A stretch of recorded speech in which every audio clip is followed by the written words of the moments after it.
গালিগালাজ করতেছে করুক, আপনি শুধু শুনবেন আর হাসবেন।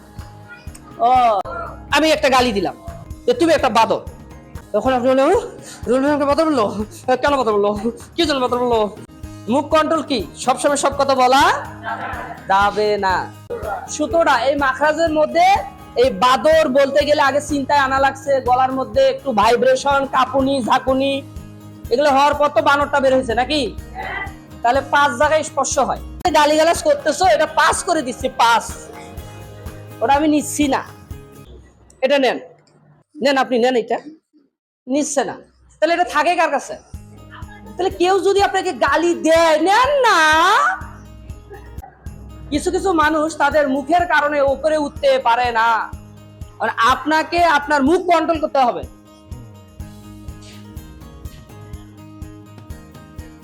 মুখ কন্ট্রোল কি সবসময় সব কথা বলা যাবে না, ওটাও আচরণ বিধির মধ্যেই পড়ছে। একজন আপনাকে গালিগালাজ করতেছে, তুমি একটা বাদর, তুমি একটা কি, আমি একটা গালি দিলাম যে তুমি একটা বাদর, তখন আপনি বললেন রুল একটা বাদর বললো, কেন বাদর বললো, কি জন্য বাদর বললো? এই যে আমি বাদরটা বললাম, তার মানে আমি আগে 5 বার বাদর হলাম। কয়বার বাদর? বলতে গেলে আমাদের 70টা মাখরাজ আছে। কয়টা মাখরাজ? এই যে গলা থেকে শুরু করে মুখের গহ্বর, জিহ্বা, দাঁত, কণ্ঠনালী, মাখরাজ কয়টা? কয়টা? 17টা। এই মাখরাজের মধ্যে এই বাদর বলতে গেলে আগে চিন্তায় আনা লাগছে, গলার মধ্যে একটু ভাইব্রেশন, কাঁপুনি ঝাঁকুনি, এগুলো হওয়ার পর তো বানরটা বের হয়েছে নাকি? তাহলে 5 জায়গায় স্পর্শ হয়। সংস্পর্শ হয় কয় জায়গায়? তারপরে আমি তাকে বানর বলেছি। তা আমি কয়বার বানর হলাম? বললাম কয়বার? তাহলে আপনি একবার আমি বলছি, আর আমি হয়েছি কয়বার? তাহলে বুঝেন, যদি কাউকে গালি দেন, এই গালিটা প্রথম কয়বার আপনাকে ছুবে, আর ওনাকে বলবেন কয়বার? তাহলে একবার শুনে থাকা ভালো না 5 বার হওয়া ভালো? তাহলে আপনি যে কাউকে গালিগালাজ করতেছেন আপু, আপনি তো 5 বার হচ্ছেন। এখন থেকে যদি কেউ গালি দেয়, তাহলে বুঝতে হবে ও কয়বার দুষ্ট। আপনাকে একবার বলছে দুষ্ট, ও কয়বার দুষ্ট হয়েছে? তাহলে ও 5 বার দুষ্ট হওয়া ভালো না আপনি কি শুরু শুনছেন?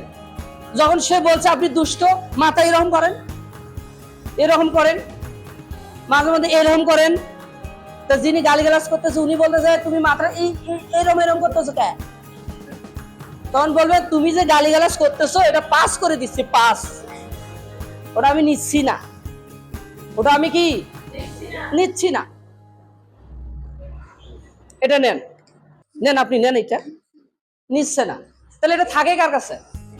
তাহলে কেউ যদি আপনাকে গালি দেয়, নেন না, নিবেন না, যে আমি নেই না, তুমি কি আমাকে দিতে চাচ্ছ বলে গালি নেই না, তাহলে এটা থাকে কার কাছে?